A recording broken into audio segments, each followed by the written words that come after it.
Mensagem do céu.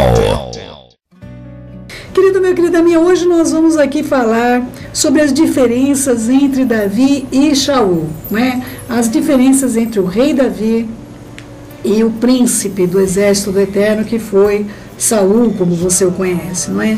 Primeiro eu queria contar um contexto específico do que eu vou tratar com você, não é? Específico daquilo que eu vou estar tratando, que é acerca de buscar ao Eterno, não é?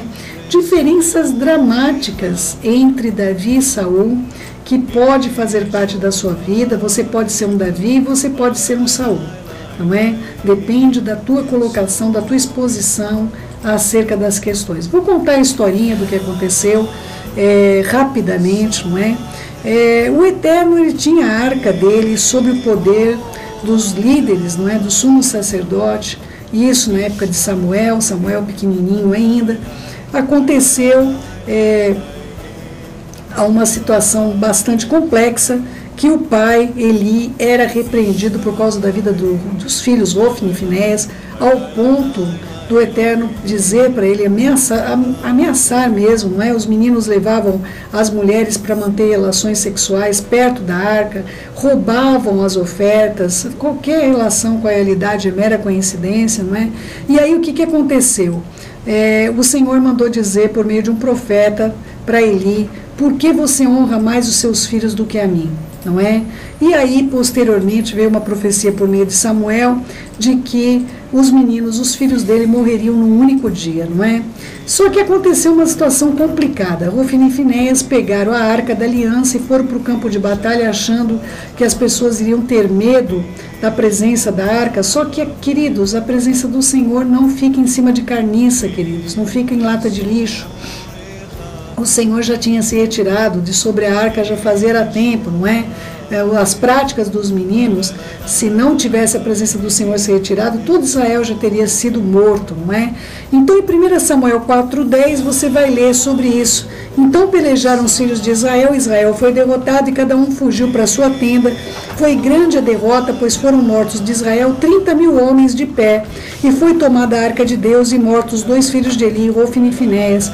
Então, queridos, a presença do Senhor, ela foi perdida de Israel pela ação malvada desses meninos, que eram os filhos do sumo sacerdote Eli, e eles, consequentemente, seriam também sacerdotes. Houve uma grande maldição sobre a descendência de Eli, e essa maldição acaba acontecendo também pelas mãos de Saul.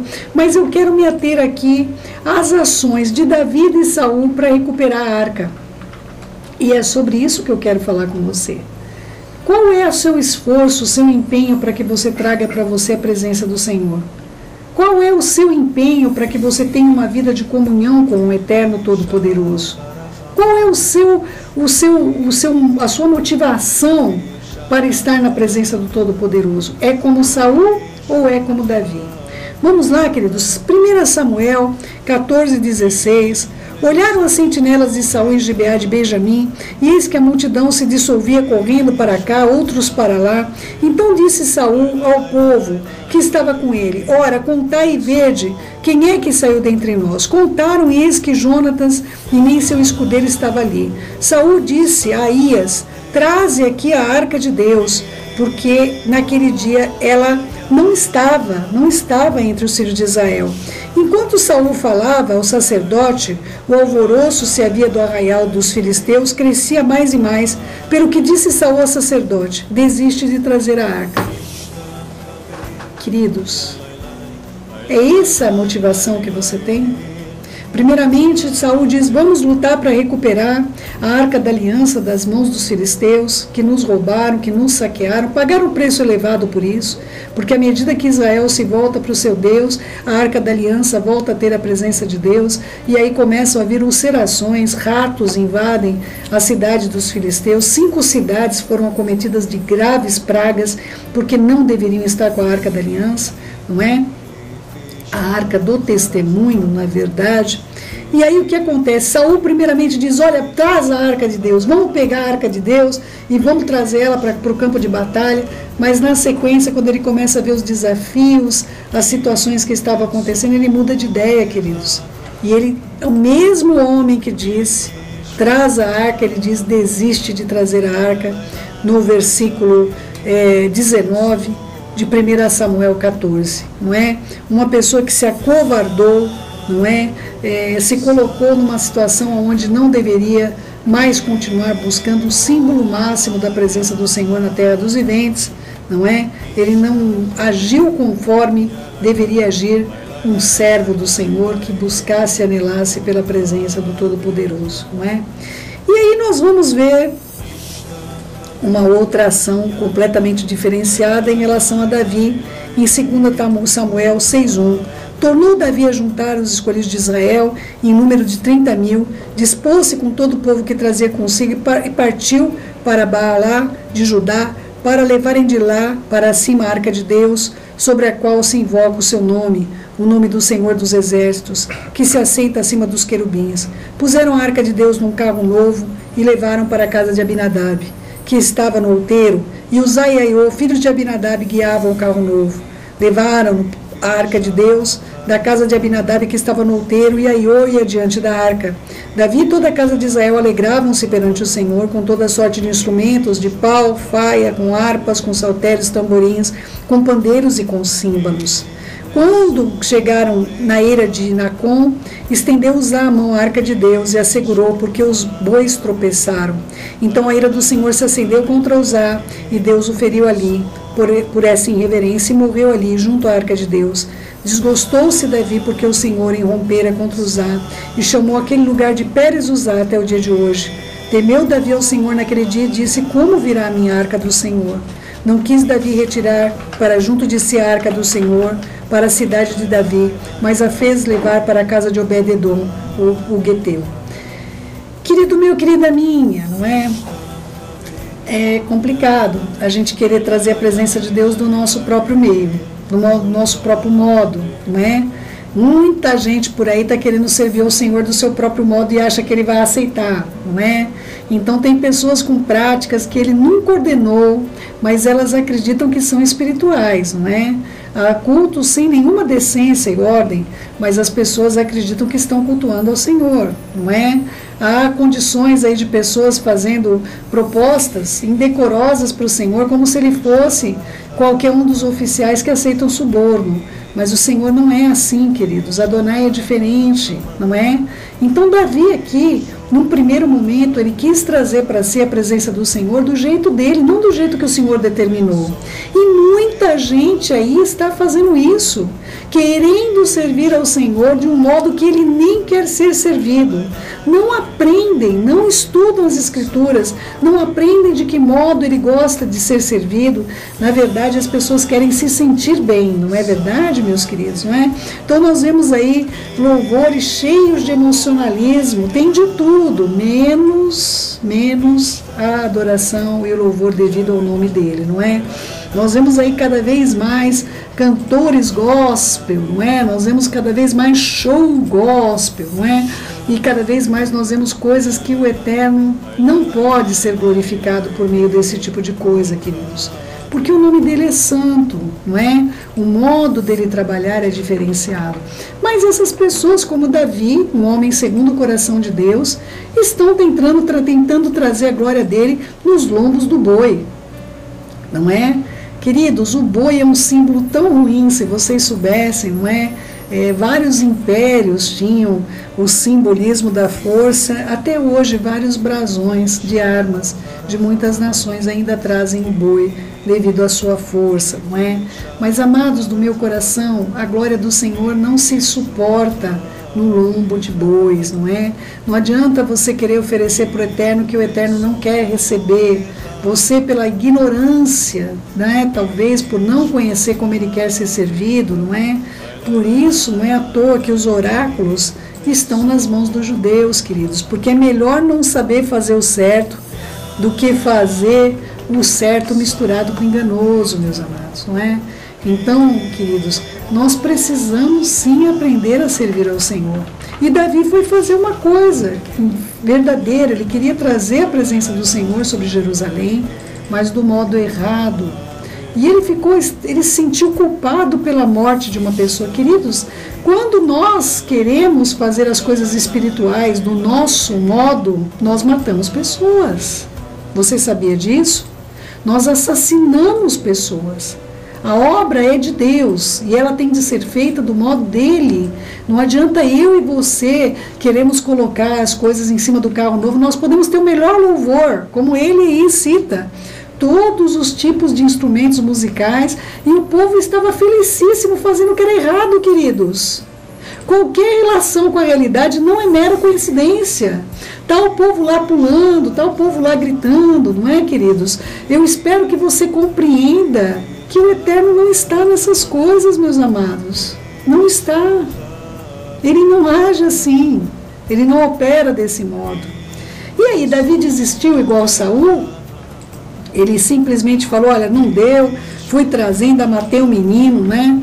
Ainda esse sangue está sobre meus ombros, e está mesmo, porque quando nós não fazemos as coisas do Eterno, do modo do Eterno, o sangue fica sobre nós, meus amados. Não importa se é pastor, se é bispo, se é santo querubim, não é? Vai cair sobre a cabeça dele o sangue que foi vertido por causa dele. Mas nós lemos ali em 1 Crônicas 15, 25, foram Davi os anciões de Israel, os capitões de milhares, para fazerem subir com alegria a arca da aliança do Senhor na casa de Obed-edom, tendo Deus ajudado os levitas que levavam a arca da aliança do Senhor, ofereceram um sacrifício, 7 novilhos e 7 carneiros, Davi vestindo um manto de linho fino, como também todos os levitas que levavam a arca e os cantores, os quenanias, chefes dos que levavam a arca e os cantores. Davi vestia também uma estola sacerdotal de linho, e assim todo Israel fez subir com júbilo a arca da aliança do Senhor, ao som de clarins, de trombetas e de símbolos, fazendo ressoar alaúdes e harpas. Mudou tudo, queridos, não é? Davi aprendeu a sacrificar, não é? A ser grato. Não adianta só eu simplesmente receber, eu tenho de fazer minha parte. E a parte ali que cabia ao povo de Israel era sacrificar, era uma ordenança em relação aos seus pecados. Eles carregaram a arca com a certeza de que eles eram pecadores, não igual a primeira, nós somos israelitas e nós temos o direito sobre a arca. Elas têm de sair das mãos dos ímpios. Não foi isso que eles fizeram. Dessa vez eles falaram, nós somos pecadores e nós carecemos da presença de Adonai justamente porque nós precisamos da remissão dos nossos pecados. Nesse momento houve sacrifícios, queridos, não é? Houve um momento onde as pessoas estão dispostas a pagar um preço para Adonai, para que possam ter a remissão dos seus pecados. Sem derramamento de sangue não há remissão de pecados, a despeito de toda a sociedade protetora dos animais, até a vinda de Yeshua, era assim que era pago os juros, não a dívida, mas os juros eram pagos dessa maneira. A dívida somente Yeshua pôde pagar, a nossa dívida com morte de madeiro, não é? Então, queridos, essa maneira de carregar a arca foi totalmente diferente. A arca foi carregada da maneira que o Eterno determinou, sobre os ombros dos levitas, e o povo fazia o seu sacrifício sabendo que eles eram pecadores, por isso eles deviam sacrifício, como a ordenança da lei de Moshe, de Moisés. Então, amados, Davi não desistiu como Saul fez. Davi, ele teve um posicionamento diferenciado ao saber de que a arca do Senhor, ela deveria ser trazida a Jerusalém, lugar dela, lugar da majestade e da glória, lugar onde o rei voltará. Nosso rei voltará também em Jerusalém, queridos, para toda a terra.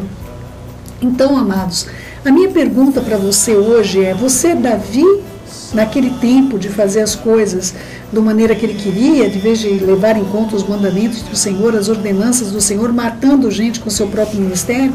Ou você, Davi, esse Davi comedido, um Davi que voltou atrás, um Davi que se veste de uma estola sacerdotal, um Davi que se coloca na posição de uma pessoa que é carente da graça do Senhor e que sacrifica, que está ali sacrificando, eu sou pecador, Senhor, tenha misericórdia de mim. Não é? Eu assassinei uma vida por causa da minha arrogância, por querer fazer as tuas coisas do meu modo. Então nós temos aqui 3 expressões de pessoas. Uma nós temos que é o rei Saul, o desistente, não é, queridos? Nós falamos de desistência, você que está aí no YouTube pode procurar aí também essa mensagem, que provavelmente quando essa for ao ar, a outra também irá, porque foi ministrada no mesmo dia. que fala acerca da desistência. Assim nós vemos um rei fraco, um rei que qualquer vento fazia ele mudar de ideia, queridos, não é? Então nós vemos um rei que se toma um posicionamento, olha, vamos buscar a arca, não vamos mais, desista de buscar a arca. E nós temos um outro rei que vai fazer as coisas do seu próprio modo, não levando em conta os mandamentos do Senhor, não levando em conta o pecado não somente dele, mas do povo. Israel não era melhor do que os filisteus, exceto que eles sabiam como servir ao Deus da terra, eles sabiam como servir ao grande Adonai de Sebaot, o Senhor dos exércitos. Mas Davi volta atrás, maravilhosa atitude, e fala, não, nós vamos fazer as coisas do jeito do Eterno, não do jeito meu, em carro alegórico, não é? Gritando lá de verde e amarelo, não vamos fazer isso, não é? Vamos fazer as coisas da maneira que tem que ser feitas, em decência, em ordem, vamos fazer do jeito que ele pediu para ser feito, não vamos acrescentar nada, meus queridos, vamos fazer do modo que ele gosta de ser servido, afinal de contas nós estamos servindo a ele ou é a nós mesmos, não é? Você vai congregar porque você quer encontrar pessoas lá, porque você quer bater o cartão, fazer a sua média com o Eterno, ou você vai congregar realmente porque ali você vai prestar um serviço ao Eterno, onde você vai poder dar a ele louvor, adoração, honra, a glória devida ao nome dele, não é? Reconhecer os seus pecados, saber que você precisa se retratar com as pessoas que você fez mal, que você pecou contra elas, contra você mesmo, meu querido e minha querida, não é? Como é que está aí a sua vida espiritual? Como é que está a sua vida sexual, meu querido e minha querida? Faz parte total da tua vida espiritual, tua vida sexual. Como é que está aí a sua vida, meu querido, financeira, seu relacionamento com as pessoas do seu redor, a sua comunhão com as pessoas, seus pensamentos, não é? Como estão os seus hábitos, como é que estão os seus vícios, como é que estão os seus pecados de estimação?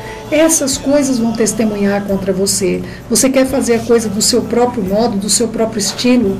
Você vai matar vidas, querido meu, querida minha. Nós somos seres sociais. Nós arrastamos com a gente pessoas, meus amados. Por isso, muito cuidado. Faça as coisas do modo que o Eterno quer. Seja esse Davi comedido, esse Davi que mudou de atitude, esse Davi que procurou verdadeiramente saber o que estava escrito, de que maneira ele deveria fazer, não é? Para que o Senhor possa abençoar você. A presença do Senhor foi majestosa sobre todo Israel, a partir do momento que a arca foi para o seu devido lugar, para o lugar em Sião, não é? Zion, não é? Em Jerusalém, aonde o Senhor determinou que a sua glória habitaria. Querido meu, querida minha, é muito importante que a caminho você possa descobrir o que você está fazendo. Você é esse dubitante, você é esse que está levado pelo vento, não, agora eu quero, não, agora eu não quero mais. Vamos buscar a arca, não vamos não, deixa lá, desista disso. Não é? Você é essa pessoa que tem duas palavras todo o tempo, uma hora você quer o Senhor, outra hora não quero mais, deixa ele lá, que ele está lá no céu, eu estou aqui na terra. Ou você é essa pessoa que quer o Senhor e ainda mais quer fazer as coisas do seu jeito. Você quer servi-lo do seu jeito, você não quer conhecê-lo, você não quer estudar, você não quer fazer devocional diário, você não quer orar, você não quer nada, na verdade, em relação a ele. Você quer fazer festa, muita festa, não é? Ou você é essa pessoa que aprende que é um pecador, vê sobre si a morte de pessoas que ele tirou, a vida de pessoas por meio da religião, não é? Esse menino morreu por causa da religião, por causa da dureza de coração das pessoas que teimam em fazer o serviço do Senhor de qualquer modo. Não importa que para você é mais honroso, o importante é o que o Eterno pensa do modo que nós o servimos. Eu quero servir o Eterno do modo dele, querido meu, querida minha. Eu não quero servir ao Eterno do meu modo. Eu quero conhecer a Yeshua na plenitude para que eu possa me assemelhar a ele. E eu preciso e dependo da Ruach HaKodesh. Eu dependo de estar cheia da presença da Ruach HaKodesh. É importante que nós saibamos estar onde é para estar, com quem é para estar, no tempo que é para estar e no modo do Senhor que é para nós estarmos. Que nós possamos compreender que tudo é dele, tudo pertence a ele, não é? Tudo é nosso, nós de Cristo, e ele é do Senhor nosso Deus. Então que nós possamos dar a glória devida ao nome dele e nós possamos não ter esses temperamentos, queridos. Que nós possamos aprender como ele quer ser servido. Ah, Céu, mas eu aprendi na minha igreja que é assim. Querido meu, querida minha, aprenda nas Escrituras. Aprenda nas Escrituras. Davi é um homem segundo o coração de Deus, e ele também foi servir ao Eterno, um trabalho, um serviço que o Eterno não queria. Aliás, vidas se perderam por causa disso. Tá bom, meu amado, minha amada? Vamos lá.